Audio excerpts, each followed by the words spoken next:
ഞാൻ പടവലത്തോട്ട് പോണുണ്ട്. ചേച്ചിയോട് പറഞ്ഞ പടവലത്താ? ഓ നമുക്ക് രണ്ടു കൂടെ പോയിട്ടാ. നമുക്ക് രണ്ടുപേർക്കും കൂടെയാ?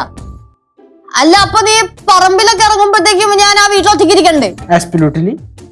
ഞാനില്ല. ഞാനില്ല. ചേച്ചി വാ പോയിട്ട് വരാം. എല്ലാവർക്കും കൂടെ ആണെങ്കിൽ നമുക്ക് പോവാം. എന്നാ ഞാൻ വരാം ചേട്ടാ. നോക്കെ ഞാൻ രണ്ടുകൂടെ പോയിട്ട് വരാം. നിങ്ങൾ രണ്ടുപേരും കൂടെ പോണോ? അപ്പൊ പിന്നെ ഇവിടെ വേറെ ആരും ഉള്ളേ? ഇവിടെ അമ്മൂമ്മേനെ എന്റെ ഇല്ലേ? അവരവരുടേതായ ജോലി തിരക്കിലല്ലേ അങ്ങനെ പോകുന്നു. മതി. ചേച്ചിക്ക് എന്തോന്ന് ചേച്ചി ഇത്? ചേച്ചിക്ക് എന്തോന്ന്? ഒന്നുമില്ല.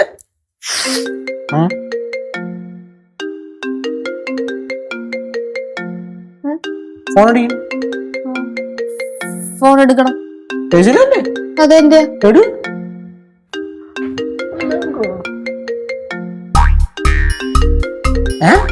എന്താ എന്ത് പറഞ്ഞു? ഞാൻ തിരക്കില ചേച്ചി, ഞാൻ പടം വരയ്ക്കുക. പടമൊക്കെ പിന്നെ വരയ്ക്കാം. ഇങ്ങ് വാ, ഞാൻ പടം വരച്ചിട്ട് വരാം. ഇങ്ങ് വാ, കളിക്കില്ല ചുമ്മാ. ചേച്ചി എന്ത് ചേച്ചി എങ്ങോട്ട് പോകാനാണ് വിളിക്കണേ കൊച്ചിനെ? എങ്ങോട്ടും പോവാനൊന്നും അല്ല, എനിക്ക് ആ റൂമിൽ നിന്ന് ഫോൺ എടുക്കാൻ വേണ്ടിട്ടാ. കൊച്ചിനെ വിളിച്ചോണ്ട് പോടാ, പോയി എടുത്തിട്ട് ചേച്ചി. എന്നാ നീ വാ. വാടാ.